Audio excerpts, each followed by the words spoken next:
নির্বাণ শব্দটির আক্ষরিক অর্থ হলো নিভে যাওয়া। কিন্তু কিসের নিভে যাওয়া? নির্বাণ মানে জীবন থেকে পালিয়ে যাওয়া নয়। বুদ্ধ নিজে ৩৫ বছর বয়সে নির্বাণ লাভ করেছিলেন এবং এরপর আরো ৪৫ বছর তিনি মানুষের সেবায় কাজ করে গেছেন। বৌদ্ধ দর্শনের শেষ লক্ষ্য বা গন্তব্য হলো নির্বাণ।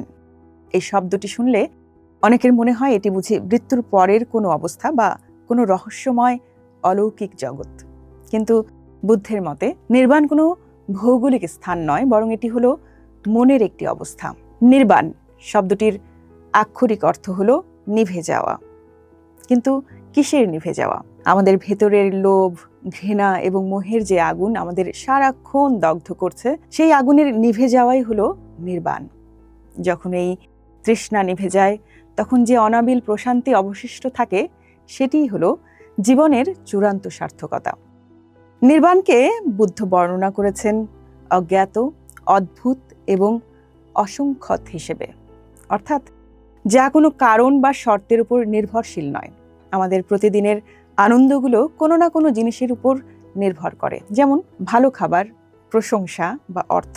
কিন্তু নির্বাণ হলো সেই আনন্দ যা বাইরের কোনো বিষয়ের উপর নির্ভর করে না। এটি একটি অভ্যন্তরীণ স্থিরতা যা একবার অর্জিত হলে আর কখনো হারায় না। নির্বাণ মানে জীবন থেকে পালিয়ে যাওয়া নয়। বুদ্ধ নিজে ৩৫ বছর বয়সে নির্বাণ লাভ করেছিলেন এবং এরপর আরো ৪৫ বছর তিনি মানুষের সেবায় কাজ করে গেছেন। নির্বাণ প্রাপ্ত একজন মানুষ সংসারের সব কাজই করেন, কিন্তু তিনি থাকেন পদ্ম পাতার উপর জলের মতো। সংসারে থেকেও তিনি সংসারের মোহে লিপ্ত হন না। নির্বাণ হলো সব ধরনের মানসিক দাসত্ব থেকে মুক্তি।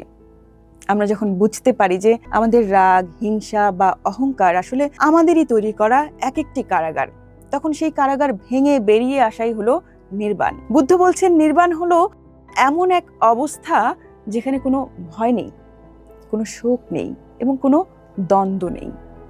এটি হলো এক অসীম শূন্যতা যা আসলে পরম পূর্ণতায় ঠাসা। নির্বাণ লাভের জন্য হিমালয়ে যাওয়ার প্রয়োজন নেই। আমাদের প্রতিদিনের সচেতনতা এবং মৈত্রী ভাবনার মাধ্যমেই আমরা এই পরম শান্তির দিকে এক পা করে এগিয়ে যেতে পারি। যখন আমরা আমাদের আমি বা অহংকে বিসর্জন দিয়ে মহাজাগতিক ঐক্যের সঙ্গে মিলে যাই, তখনই নির্বাণের স্বাদ পাওয়া যায়।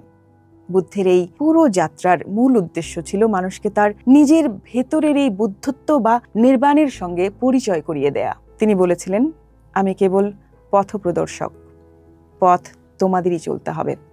নির্বাণ হলো সেই পরম মুক্তি যা আমাদের জন্ম মৃত্যুর চক্র থেকে এবং মনের সমস্ত গ্লানি থেকে মুক্তি দেয়। এই প্রশান্তি হলো পৃথিবীর সবচেয়ে বড় সম্পদ। বুদ্ধের দেখানো এই পথে হাঁটাই হোক আমাদের জীবনের সার্থকতা।